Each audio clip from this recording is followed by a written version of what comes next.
Alright, you guys, welcome to the third episode of the Crime with Kylie podcast. Now, today's episode is going to be on the mysterious case of Rebecca Corium. Let's get right into it. Rebecca Corium was only 24 years old when she vanished off of the Disney Wonder cruise ship where she worked back in 2011.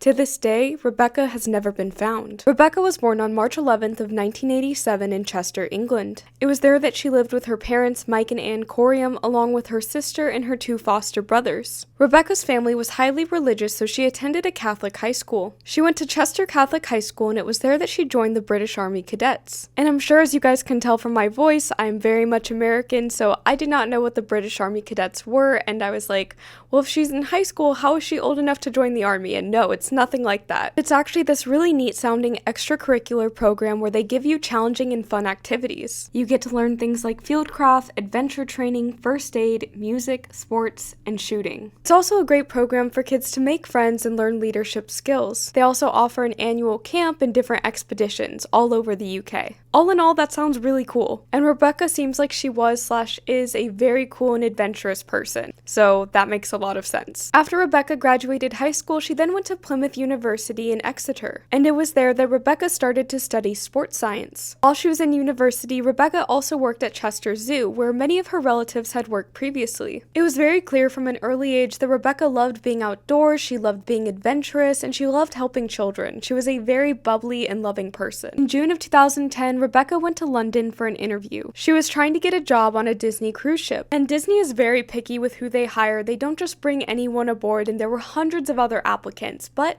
they chose Rebecca. After she was hired, she went to the company's Florida theme park for 4 days of training. After that, she became a youth counselor on the Disney cruise ship for 4 months. However, not long after she started working for Disney, her grandfather passed away, so she requested 2 months off so she could go back home and grieve. And then after those 2 months were over, Rebecca went back and started to work on the Disney cruise ship once again. And that was the last time that Rebecca's family ever saw her. The cruise ship that Rebecca was assigned to work on was the Disney Wonder cruise ship, and at the time in 2011, it was based out of the Los Angeles port. Leading up to her disappearance, Rebecca had been on the ship for 6 weeks already. The ship went to the Mexican Riviera and then through the Panama Canal in those 6 weeks. And during those 6 weeks that Rebecca had been working on the cruise ship, she was constantly giving her parents updates. She would give them Skype calls or Facebook messages, and they were often in contact. On March 21st of 2011, Rebecca sent her last message to her parents on Facebook. That message said that she would call them the next day, March 22nd of 2011. However, they never received that call from their daughter. They did, however, receive another call on March 22nd, and it was not a call that they wanted to hear. This call was from Disney informing them that their daughter was missing. At 9 o'clock that morning on March 22nd of 2011, Rebecca missed her shift. The ship was just off of the coast of Mexico and near Puerto Vallarta. Many of the crew members tried to search for Rebecca on the ship. They checked her room, they checked the different decks, but Rebecca was nowhere to be found. Now, because this is Disney, there were security cameras everywhere, and this is where the case starts to get a bit convoluted. So a Disney official checked the security camera footage, and they saw Rebecca talking on the phone frantically to someone, and then a young man came up to her and asked her if she was okay,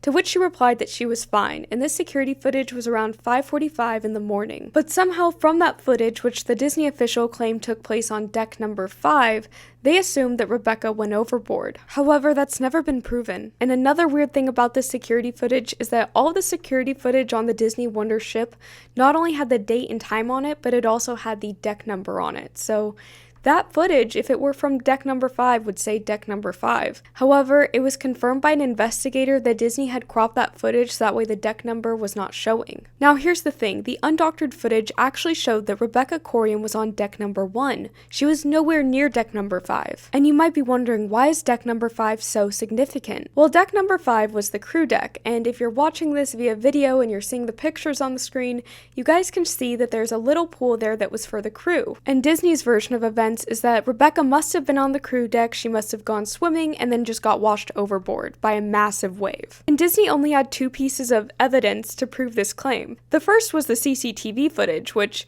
as we've already discussed and debunked, that was actually taken on deck number 1. The second piece of evidence were these pink sandals. Now, Disney has said that these pink sandals were found on deck number 5 near the edge of the deck, and they claimed that these sandals were Rebecca's.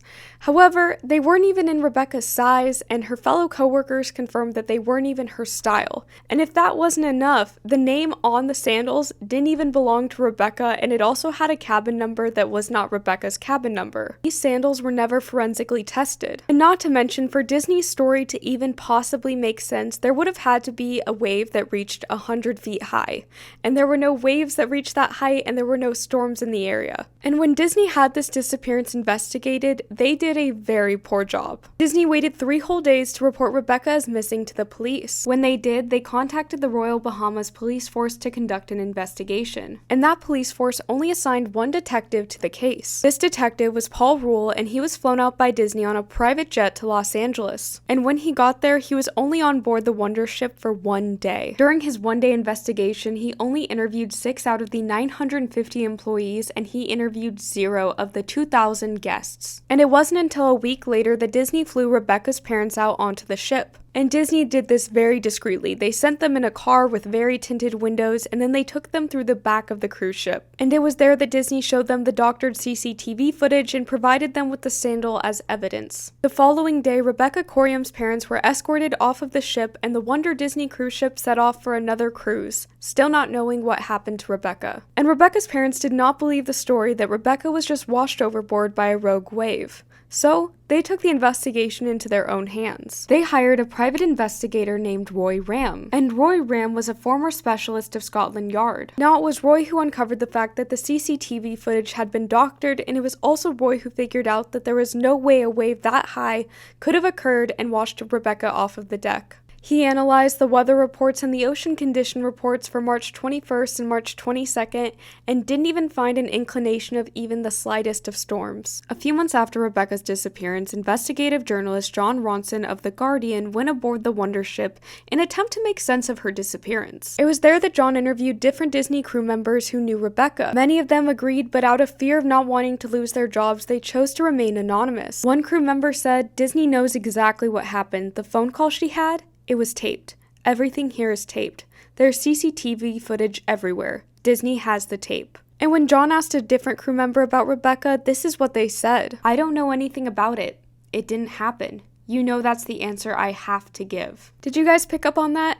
Have to give. Disney has all of these very strict rules and very strange guidelines. For instance, in 1981, a teenager was stabbed during a fight with another Disney park guest. And because of Disney's weird rule, an unmarked car had to come and get him. However, it took them so long to get an unmarked car that the teenager ended up bleeding out and succumbing to his injuries. After that, his parents did win a $60 million lawsuit, but nonetheless, that is just one example of how weird Disney can be, especially with disappearances, deaths, anything tragic. But back to Rebecca's case. Now, up until this point, you've heard Rebecca described as a happy, bubbly, and adventurous person. However, there was another side of Rebecca that wasn't displayed in the media for years. One of Rebecca's closest friends on the cruise ship described her as a lovely girl with an underlying sadness. And another person, Tracy Medley, said that Rebecca struggled immensely with depression after she was sexually assaulted as a teenager. Now, Tracy Medley was Rebecca's girlfriend. Well, kind of. Tracy didn't come forward with her version of events until 2017. She waited 6 years to tell her truth on what happened to Rebecca Corium. Now, Tracy and Rebecca met on the Disney Wonder cruise ship. They were co-workers. Soon after meeting, they sparked up a very fiery and passionate relationship. However, an important thing to mention is that Tracy had a boyfriend as well. And initially, Rebecca thought that she had Tracy all to herself. She thought this because she met Tracy when her boyfriend Devin, who also worked on the Disney Wonder ship, was on leave for 2 weeks. Tracy said that Rebecca confided in her about all sorts of things. She said she struggled because she was a lesbian and her parents, who, as I previously mentioned, are very religious, did not accept her as a lesbian. Rebecca also allegedly told Tracy that she had a strained relationship with her sister now because of her sexuality and who she chose to be friends with. Tracy also said that Rebecca would have intensive depressive episodes and would often threaten taking her life. However, when Rebecca wouldn't go through with it, she would then tell herself that she was so weak and so pathetic because she couldn't go through with it. Now back to March 21st of 2011. Rebecca was apparently very upset with Tracy now that Devin was back back, and Tracy wanted to be with Devin. Devin and Tracy were apparently both open to letting Rebecca into their relationship, but as I mentioned earlier, Rebecca wanted to be exclusive with Tracy. And Rebecca was also not into men. So apparently a few days leading up to March 21st, Rebecca was very angry, she wouldn't talk to Tracy, and she would allegedly hit her head against the metal walls of the ship. However, Rebecca agreed to have drinks at the bar with both Tracy and Devin. And it was there that apparently Rebecca was told that the only way to be with her girlfriend Tracy was to have a threesome with her and Devin.